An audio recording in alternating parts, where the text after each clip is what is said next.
I come to this conference, it's my fourth time here, for inspiration. I'm inspired by guys that look like this. I mean, it is crazy. That's what I come here for, inspiration, and hopefully I'm going to provide that to you guys as well. We are coming of age. So if you look at this first slide, this slide didn't exist in terms of the content on there more than a couple of years ago. What do we have on this slide? We have the food pyramid, which is the real proper human food pyramid. My wife went to maybe change shirts, but I have a PhD shirt on there. The proper human diet is right there. 2012, Jason Fung started introducing intermittent fasting. Big change. So this is all recent, it's a decade old. Then we formed a society because we are becoming a society of metabolic health practitioners, more and more so. We now have a textbook. That ketogenic textbook is the first science-based textbook in our space. I wrote 3 chapters. There are 62 authors of that book. It is excellent. It's put out by the Nutrition Network. And if you look at the bottom right, there's a logo there, the Nutrition Network logo. That is a training course for healthcare providers. So we're coming of age. And if you look at what's on that slide, take me out of the equation, because I'm going to be there before this happens, but that is the evolution and a recovery program for healthcare. We strayed, we're at an evolutionary branch point. We've got omnicarnivores and we've got carnivores. Just like we had Neanderthals and humans, now we've got that carnivore group that's going to become extinct over time. That's what we're doing, is killing ourselves as a species. We're moving forward. So as part of that, I decided to look at, okay, who's healthy? So you got a guy like this sitting over here, I'm going to point to you a lot. So we got a guy like this sitting over here, iconic looking, ridiculously good looking. But how healthy is he? Is he healthy or am I healthy? I'm 2 years older than him. You're 25? Yeah. But who's healthier, him or me? Okay? And we're gonna break that down because you don't know. And you assume. This is a sad state of affairs. These are supposedly the healthiest people out there. And if you look at this, triathlon competitors, extremely fit, extremely healthy, may be more likely to die of sudden and fatal cardiac arrest than previously thought. 1.74 out of 100,000, I've seen that statistic as high as 2.7 out of every 100,000 marathon runners die of a heart attack. The fittest people are dying of heart attacks. How many triathletes don't they find floating in the water? Yeah, in the swim race. So my mentor, Tim Noakes, who's an ultra-marathon runner, has run over 70 ultramarathons, specifically said, screening for subclinical coronary atherosclerosis, plaque in your vessels, commonest cause of death in this country, screening for subclinical coronary atherosclerosis with coronary artery calcium scores, looking specifically at what your plaque burden is crucial for athletes and everybody else when we're looking at sports-related sudden cardiac death due to that plaque rupture. And I bet you there's hardly an athlete in this room that's had a CAC score. Do you have a CAC score? Okay. When you look at this slide, this conflicts with everything you know, everything you think about, okay? Supposedly the healthiest guy, now the guy, this monitor, the screen doesn't work well, but if you look at the guy top left, that is an athlete, South African athlete, who is a 9-time winner of the Comrades Marathon. It's a 90-kilometer, 60-mile run. He won it 9 times. This guy trains over 100 miles a week. And he has type 2 diabetes. He has type 2 diabetes. So where does he get his type 2 diabetes from? Carb loading. That's what athletes did. That's what promotes some people to carb load. His name is Bruce Fordyce. And if you look at the bottom picture over here, I'll come to that in a few seconds. This other guy, most of you don't know who he is, a guy by the name of Arnold Schwarzenegger. Okay? He had his chest cracked open twice to repair a calcified valve. Now, he was born with a valve that was broken. It was a double leaflet instead of a triple leaflet aortic valve. Had that replaced. But the reason he replaced it was because it calcified. He had a calcified aortic valve. And Arnold, I mean, that is about as iconically healthy as you can be, yet he had his chest cracked open, he nearly died the second time, they had to do it twice. If you look at this, and unfortunately Tro Kalajian couldn't be there, that's Tro at the bottom. Tro, if you look at his before picture, enormous. You look at his current picture, so he's a transition in health, not necessarily because he exercises, but because he got rid of the cause of his obesity. And this is the biggest misnomer. If you look at these folks up on the top here, they're carb addicts. 80+% of their diet is carbohydrate. But because of their biology, they're pretty darn healthy. Oh no, they're not. You look at the fattest person in the room, oh, they must be sick, they must be unhealthy. That may not necessarily be true, because Bruce versus that fat person, who's the healthier one? Guy running 100 miles a week versus somebody who walks 100 paces a week. Okay? But then you also look at, some of you know that person right there. There's the healthiest person. Jamie's working out, she's eating right. That is the picture of health. The person next to her has lipedema. About as metabolically healthy, possibly even more healthy than Jamie. Doesn't do much exercise. That is a genetic biologic picture called lipedema, L-I-P-E-D-E-M-A. So we've got to change our perspective of what healthy is. In fact, if you look at this slide here, and this is, oh, let me go back one slide. So if you look, now we're going to talk about what's at the bottom over here. If you look at Bruce Fordyce winning the Comrades Marathon, look at what's next to him. Sorry, look at what's right there. Something called Coca-Cola. So does fitness save you from death by Coke? Or does Coke kill fit people? And I will tell you that Coke kills fit people. It certainly was killing Bruce Fordyce. So in last year, 2 years ago, a group sued Coca-Cola because they could prove that they knowingly diverted the unhealthy effects of sugary drinks through misinformation and false advertising. Your product makes you fat and diabetic. No, it doesn't. These people are just blobs that don't exercise. You need to move more. And they invested literally over the course of 50 years, billions of dollars in the Move More campaign. And they gave us misinformation about the scientific consensus that consumption of sugar-sweetened beverages is linked to obesity, type 2 diabetes, and cardiovascular disease. They promoted and paid for biased research to promote exercise over the reduction of sugary drink consumption. And just from 2019 to 2016, they spent $135 million on research of healthy programs to prove that the problem is not sugar. And we see this everywhere. You can't not bump into a Coke ad at a run that you're on. Then we look at this. Now let's change perspective, because everyone says fitness, fitness, fitness. This woman, Catherine K.V. Switzer, okay, if you look at this picture of her with a run 21, looks like an old picture. Wasn't that long ago, okay? Who's K.V. Switzer? Well, the focus for a long time, or most recently because of Coke, because of those things, the focus has been on exercise as a measurable of health. But that is very, very recent in human history. So if you look at that K.V. Switzer, prior to 1972, I was alive at that time. Junior over there wasn't. But 1972, women were barred from the most famous marathon, the Boston Marathon. And in fact, there was a woman in 1966 who hid behind a bush, jumped into the race and ran the race, Roberta Gibb. And she got pissed off because when she applied for the race, she was told in the denial of application that women were not physically capable of running a marathon. Think about that. And that's not that long ago.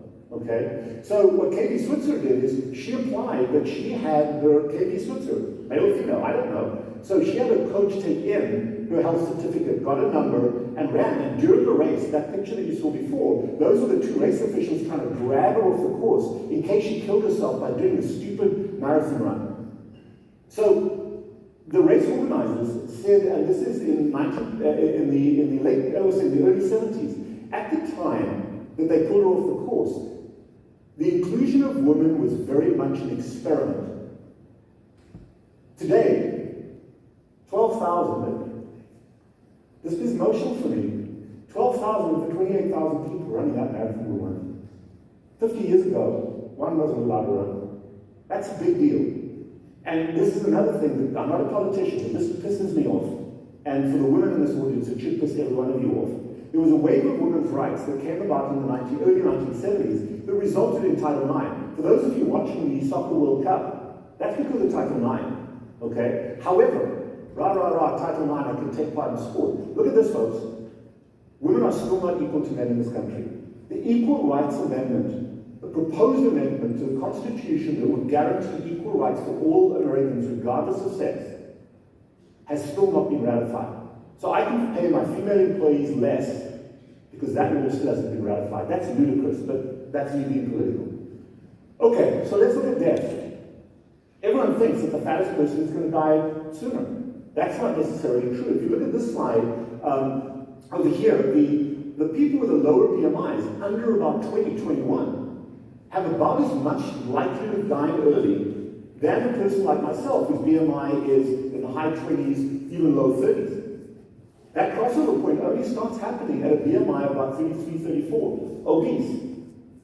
So it is not true that fitness by itself saves you from death. Being fat has almost the same protection. How does that work? How can that possibly work? So let's break that down, because that changes your thinking that fitness protects you from death.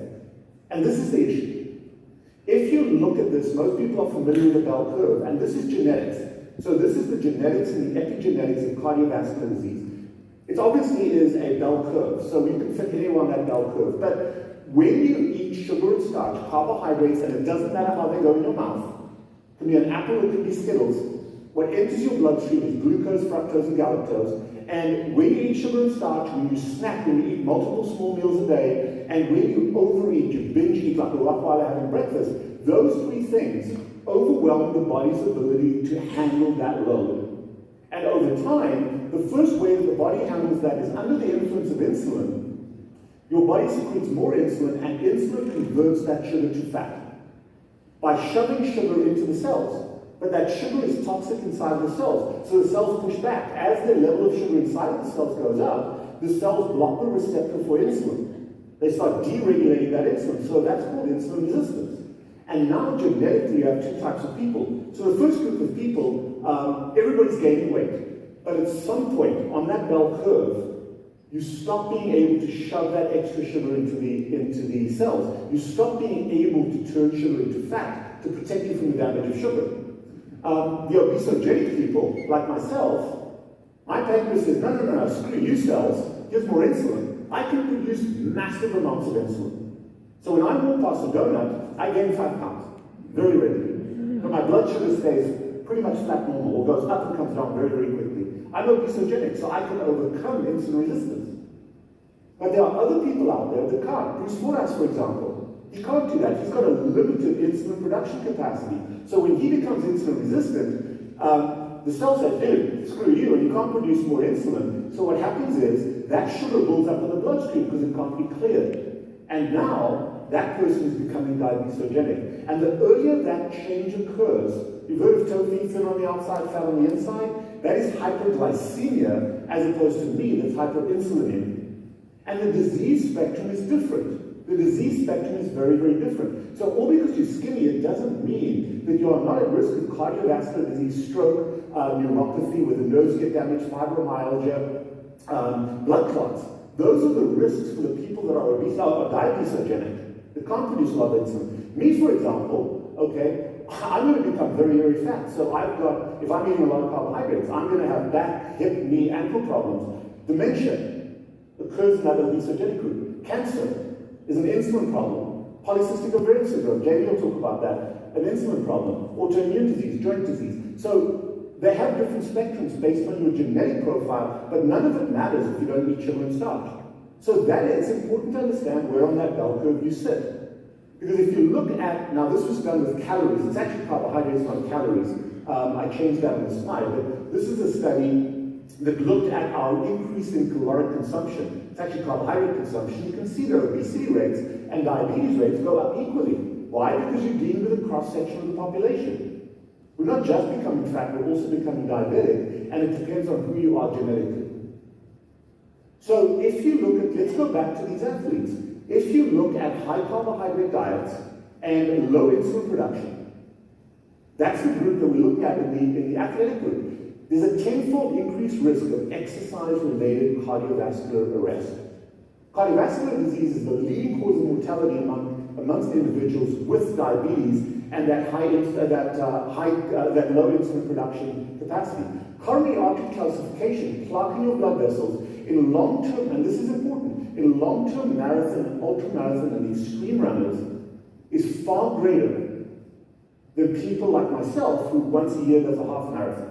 I plot it. Marathoners and ultramarathoners also had above average coronary artery calcium scores as compared to the national database.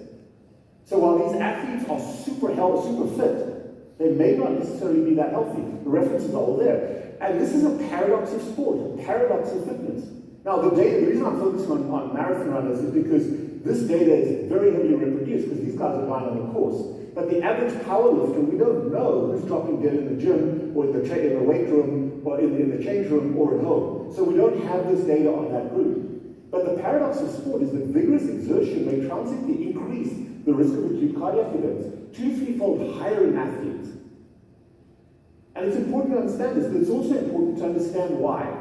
So what I've alluded to so far is that in a normal person who's not eating a lot of carbohydrates, let's say a carnivore, you've got both sugar and carbohydrates available to you, and when you're insulin sensitive, insulin then regulates whether you're using sugar or ketones by switching on and off ketone production in the liver and also pushing sugar into the cells. That's a very healthy, normal way to be. And if you look at this graph, it's at the beginning. So this is a unique graph. And Dave Feldman, this is what I was talking about earlier on, where we don't often get measures of intracellular glucose. What is the sugar inside of the cell? We can tell what it is in the bloodstream, whereas CGM, but we don't know what it is on inside of the cell. So when it's low, you've got that normal picture.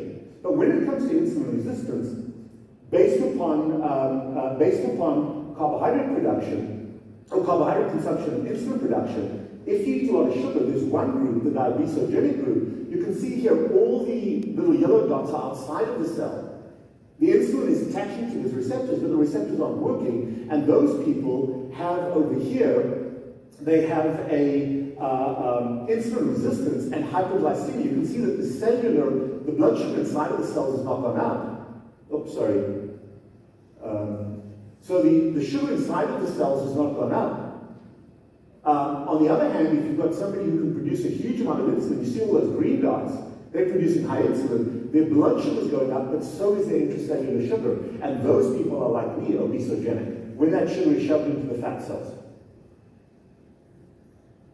And this is also reflected on something called the oral glucose tolerance test. This is a test where they give you 75 grams of sugar to consume, and they measure sugar and insulin. And the pattern one is the normal pattern, where as the sugar goes up, your body produces insulin, you clear it out. The insulin suppression, which occurs in some of our long-term carnivore LNHR patients, where they're so unused to seeing sugar, they can't mount an insulin response. That's insulin suppression.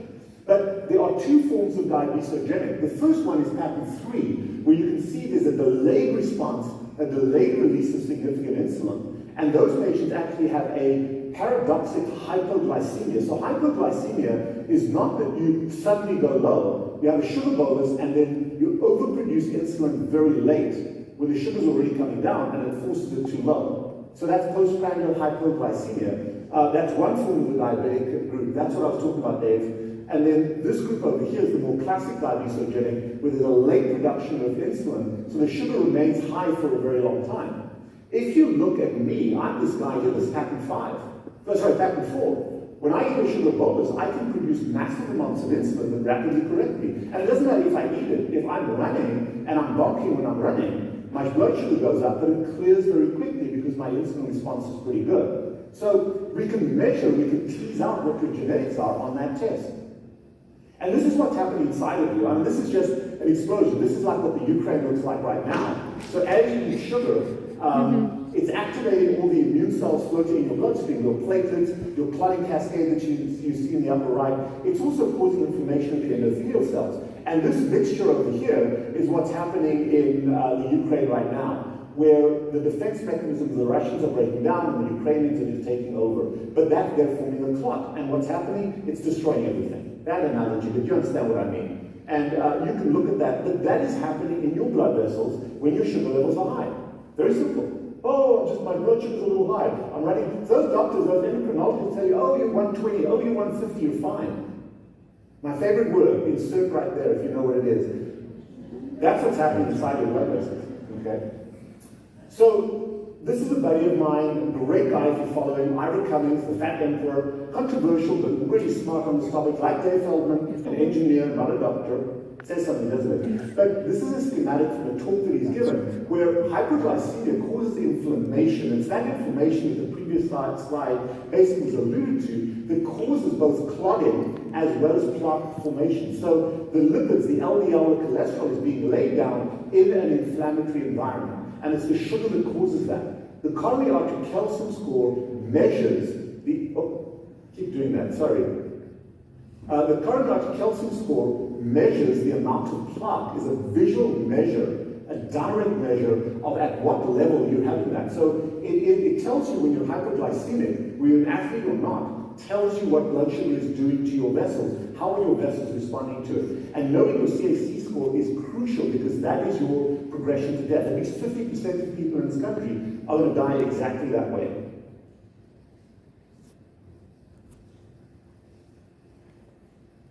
Okay, so what does a CAC score do? It's a simple CT scan. If you look at this guy on the left of the slide, you go through an X-ray machine, it's a CT scanner, and it gets a picture of your heart, a cross-sectional picture of your heart. And if you can see up there, the top left picture is a 0. What's my CAC score? Who said? 0. There it is there. Okay, top left. CAC score under 10, a CAC score around 100, and then a CAC score above 400. Those white little dots in the middle of that gray zone, that's the plaque.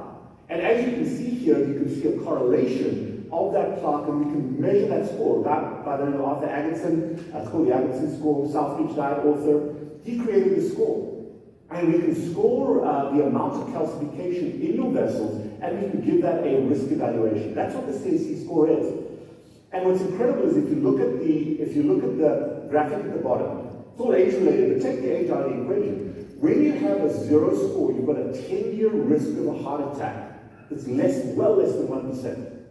I tell you that you've got pretty close to a 0 risk of a heart attack over the next 10 years.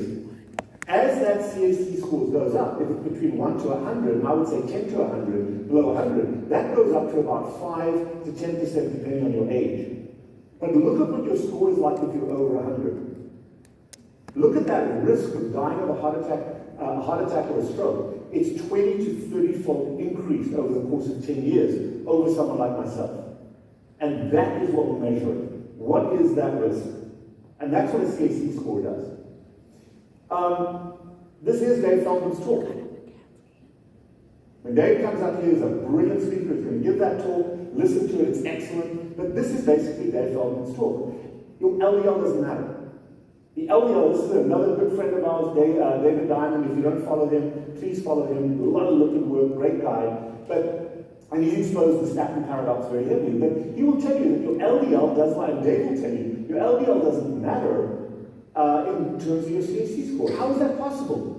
If that causes your CAC score to go up, why does LDL and cholesterol level not matter? Dave is going to give you the answer to this slide. But here's what does matter. So, based on that slide, I'm going to say this, that statin therapy as a primary driver of cardiovascular care is likely to become obsolete within the next 10 years. So tell your doctor you'll take your statin in 10 years' time. And the reason is because we're rapidly switching away from lipids as a primary driver of cardiovascular disease towards sugar. And there's the response. Again, David Diamond's slide that I've borrowed or stolen or acquired from him. The two drivers of cardiovascular disease, number one, hyperglycemia, diabetes. But you don't have to have a diagnosis of diabetes to still have that risk. It can be just below the diabetic number, but an chronically elevated blood sugar is the primary driver, and the secondary driver is hypertension, blood pressure. Okay? Those are the two common causes. So obviously it behooves us to treat that, not LDL. And look at the A1Cs. So for those of you that measure A1Cs, everyone says, kumbaya, if your A1C is below 7, you're fine. Every endocrinologist. Or 6.5 is a diagnosis of diabetes. If you look at these numbers over here, that's 5.2, that's 5. That's where the line is flat, male and female. It isn't 6.5. Between 5.2 and 6.5, especially if you're male, you've seen that rise. You've seen that rise even in females, and then it bumps up. So it behooves you to have that A1C of 5.2, 5.3. Don't come off your diabetic medication too soon. Oh, I'm below 6.5. I can stop my metformin. Not in my opinion. And how does that risk correlate to the risk of death? So if you're a non-smoker with a CAC score below 10, you've got a less than 1% chance of dying over the next 5 years. Smoking, so bad, and yes, smoking is bad, even vaping. Vaping and smoking, no difference. I can debate that with anybody anytime. But the coronary artery vascular risk of smoking doubles your risk if you smoke. And you've got a 0 score or a score below 10. However, even if you don't smoke, even if you've never smoked, but your score is greater than 1,000, it's not uncommon for diabetics to have that score greater than 1,000. Even my athletes will sometimes have that score greater than 1,000. You've got a 12 times increased risk of dying in the next 10 years, no matter how fit you are. So when we look at those two parameters, the diabetes and the obesogenic picture, here you can see the difference. So if your score is 0 when you start, it's important to track that over time. Because you may be a puppy like this gentleman over here. Sorry, you okay with that? Okay, good. I'm envious, that's why. But you've got a puppy over here who's young, but you don't know which trajectory you're on. Are you on the red line or are you on the green line? The only way to do that is to track your numbers and to track your CSC score. If your score is elevated, if it's above 400, I'm not impressed. You screw both sides. But not necessarily. You've got an answer for that. But be aware of that, because most of you don't know what you are. So here's the important things. Let's say your score is over 100 to 1,000, or even higher than 1,000. That horrible looking picture where everybody's dying. Okay? Over the course of 15 years, if you continue a high carbohydrate, low fat diet, you have about a 50% chance, 50%, 1 in 2 chance of having a heart attack during those 15 years. Okay? If, however, you change your diet, even if you've got a score of 1,000, if you change your diet to a low carbohydrate, high fat diet, where you are living in ketosis, you become fat adapted, your score is not increasing, your risk is not 50%, your risk is now about 3%. Higher than mine, but still pretty low. So there is a call to action. There's a call to action irrespective of what your score is. Now, the title of this talk was Fit or Fat, and this study specifically addressed that. I've already told you what my CAC score is. But in this study, they looked at obese people, they looked at fit people, and they looked at obese fit people. So 3 populations. And yes, the obese unfit person had an increased score, even if they weren't diabetic. So there is, because on that bell curve, not everybody's all the way over on this side, we're somewhere on that side, and there is a bit of plaque development. Fitness was associated with a lower CAC score, but again, it depends on where you are on that bell curve. So if you're more toward the diabetic side, no matter how fit you are, you're going to have a higher score. But if you are lean but obesogenic, your score is going to be lower. However, the fattest people who exercised had a score that was no different than normal. So the combination of being fit and obese was not associated with a higher CAC score than fat people. Sorry, than fit people, which reinforces the fat but fit paradigm. And for those of you that are obese, I don't like the word exercise. It doesn't sit well with me, but you can be physically active. If you can feed yourself, you can be physically active. Okay? And there's no reason you shouldn't be, particularly because of your cardiovascular system. So, this is important. A lot of folks out here, the fitness people, are trainers. And trainers are focused on fitness, pound that, get the reps in, get the muscles in, get the weight in. But every trainer should understand metabolic health when prescribing a diet for athletic performance. You don't necessarily know where the person you're training or you training yourself fits in. And I love what Kristen said earlier on. She is a trainer, but she has a trainer.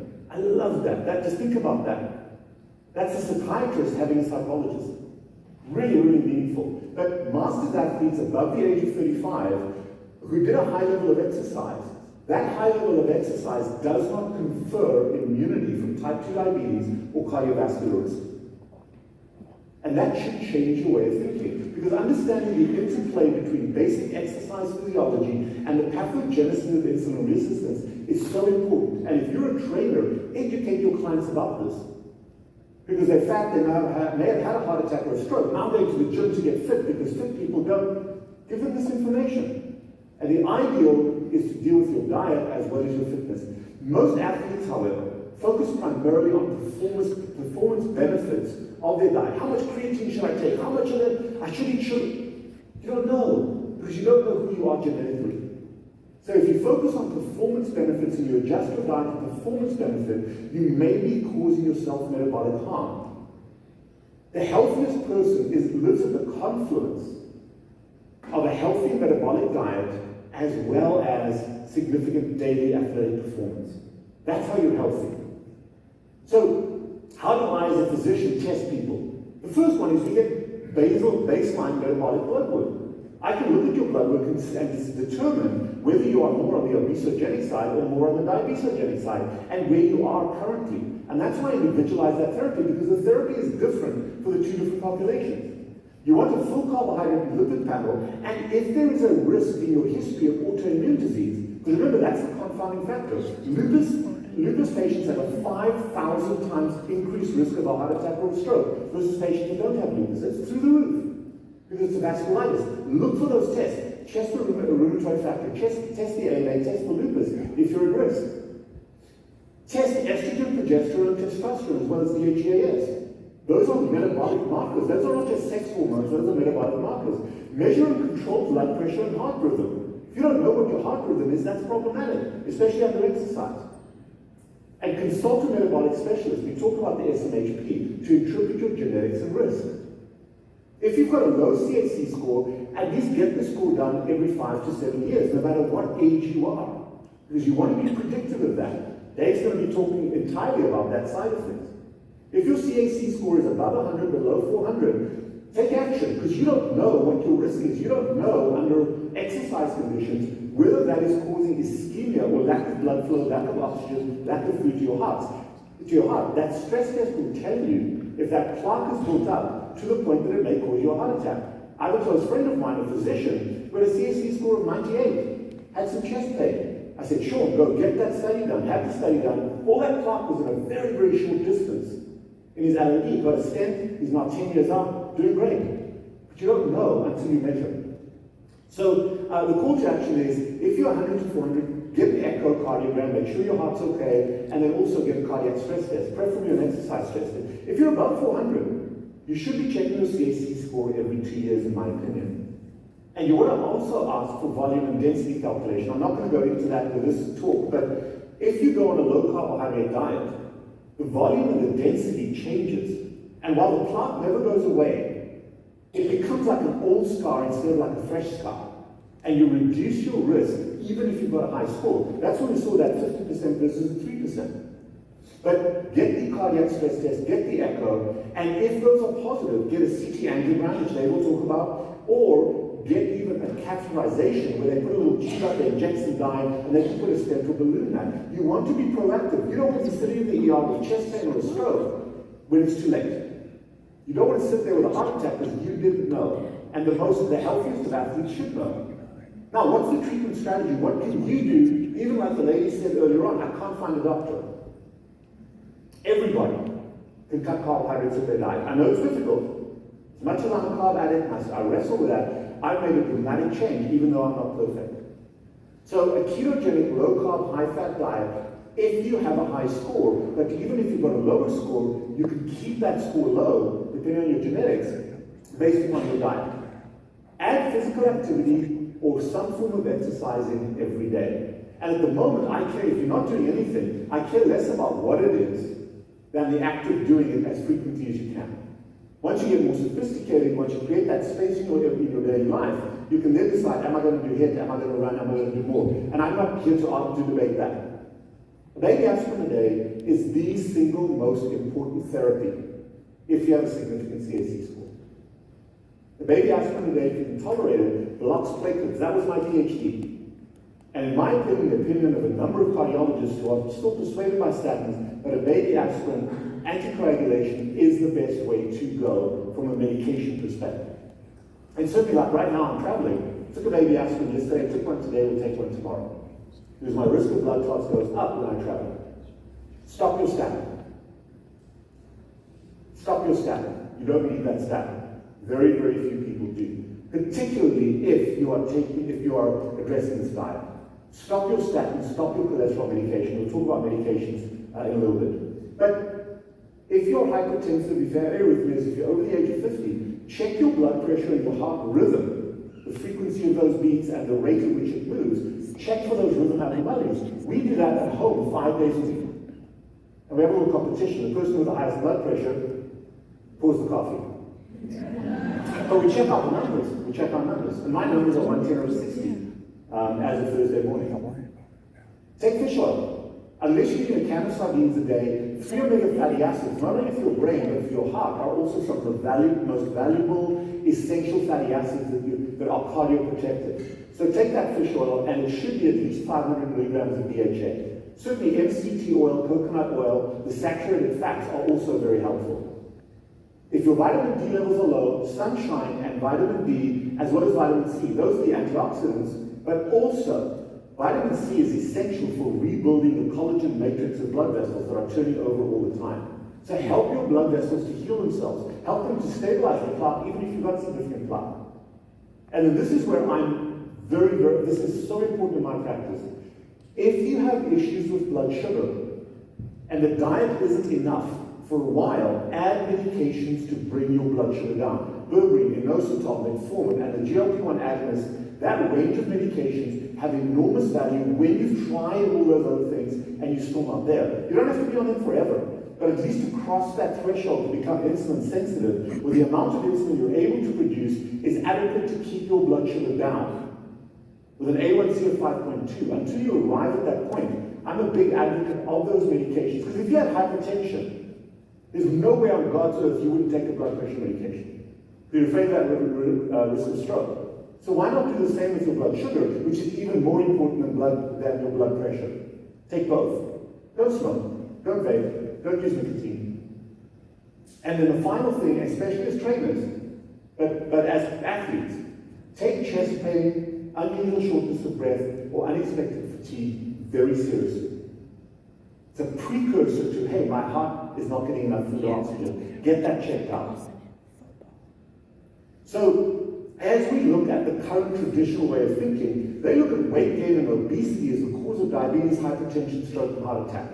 That's the current way of thinking. So if you go on some calorie-reductive diet, you can go on a cookie diet, lose weight, and oh, you get better, kumbaya.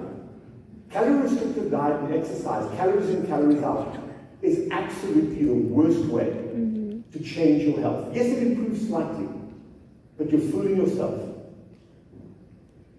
Change your perspective on what healthy is. A ketogenic diet, low carbohydrate, high fat diet is what you're looking for. Get away from the sugar and the starch, particularly if you are diabetogenic.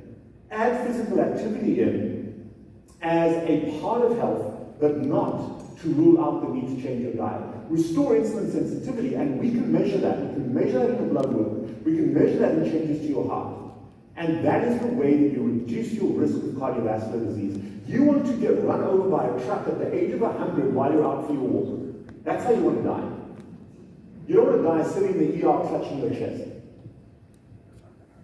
And that is what you're looking for. No matter what your pre-existing, until today, what that cloud level is, you can switch that off.